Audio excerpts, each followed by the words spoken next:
গত বিএনপি সরকারের আমলে বাংলাদেশের অর্থনীতিতে একাধিক গুরুত্বপূর্ণ সংস্কার, বেসরকারীকরণ এবং মুক্ত বাজার নীতিমুখীর প্রয়োগ হয়েছিল এবং সাবেক অর্থমন্ত্রী সাইফুর রহমান ছিলেন সেই নীতির মূল স্থপতি।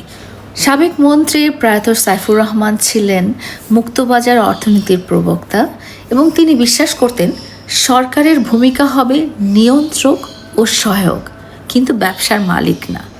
তার আমলে শুল্ক কাঠামো সহজীকরণ, আমদানি রফতানি নীতির উদারীকরণ, বেসরকারি খাতের বিকাশে উৎসাহ, এই নীতিগুলোর ফলে শিল্প ও বাণিজ্যে প্রতিযোগিতা অনেক বৃদ্ধি পেয়েছিল। রাষ্ট্রায়ত্ত শিল্প প্রতিষ্ঠানগুলোর অদক্ষতা এবং লোকসান কমানোর জন্য তিনি বেসরকারীকরণকে খুবই গুরুত্ব দিয়েছিলেন।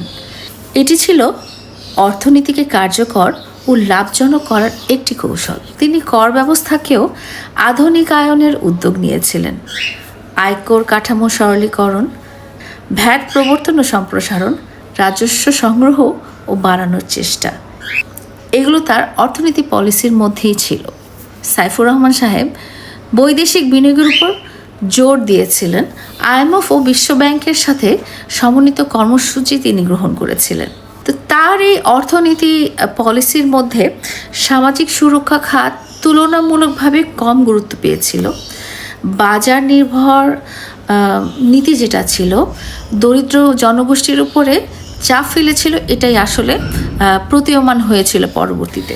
সো বর্তমান যেহেতু নতুন সরকার গঠন হয়েছে এবং বর্তমান নতুন প্রধানমন্ত্রী তারেক রহমান বাংলাদেশের অর্থনীতির উপরে যেই ব্যাপারগুলোর উপর জোর দিয়েছেন, এখন পর্যন্ত আমরা যেটা দেখতে পাচ্ছি, তিনি বলেছেন রাজনৈতিক স্থিতিশীলতা ছাড়া আসলে টেকসই উন্নয়ন সম্ভব না, যেটা একেবারেই সত্যি। আমাদের বর্তমান প্রধানমন্ত্রী তার বক্তব্যের মাধ্যমে যেটা প্রকাশ করেছেন, তিনি কর্মসংস্থান, স্টার্ট আপ, উদ্যোক্তা সৃষ্টি ও প্রবাসী বিনিয়োগের উপরে অনেক গুরুত্ব প্রদান করেছেন।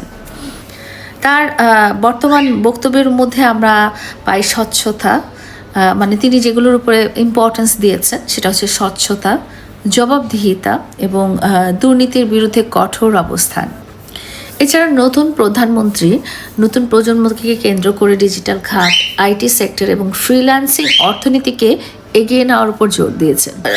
বরাবরের মতোই দেখে আসছি বিএনপির রাজনৈতিক দর্শন ছিল ঐতিহাসিকভাবেই মুক্ত বাজারমুখী এবং প্রাক্তন অর্থমন্ত্রী সাইফুর রহমান ছিলেন সেই নীতির বাস্তব প্রয়োগকারী। অ্যান্ড এর সাথে আমাদের নতুন প্রজন্মের নতুন প্রধানমন্ত্রী তারেক রহমান সেই ধারাবাহিকতাকে নতুন প্রজন্ম এবং প্রযুক্তি এবং স্বচ্ছতার সাথে যুক্ত করার কথা বলেছেন। অর্থনীতি শুধু কাগজে নয়, বাস্তবায়নের উপরেই কিন্তু এটার সাফল্য নির্ভর করে।